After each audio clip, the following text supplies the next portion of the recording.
আসসালামু আলাইকুম ভিউয়ার, কেমন আছেন? আশা করি সবাই ভালো আছেন। আজকে আমি আপনাদের মাঝে নতুন একটি টপিকস নিয়ে এসেছি। তো টপিকসটি হলো একটি পিডিএফ ফাইলকে কিভাবে এডিটেবল এমএস ওয়ার্ডে রূপান্তরিত করা যায়। তাহলে শুরু করা যাক। প্রথমে আমি ব্রাউজারটি ওপেন করতেছি। ব্রাউজারটি ওপেন করার পরে জাস্ট আমরা এখানে লিখব পিডিএফ টু ওয়ার্ড। তো পিডিএফ টু ওয়ার্ড লেখার পরে এখানে অনেকগুলো সাইট আসবে। জাস্ট আমরা এখান থেকে investinTech.com এই সাইটে ক্লিক করব।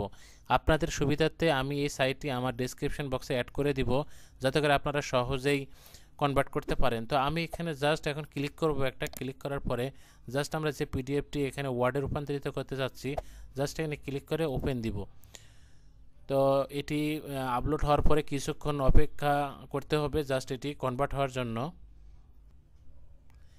ইতিমধ্যে এটি কনভার্ট হয়ে গেছে।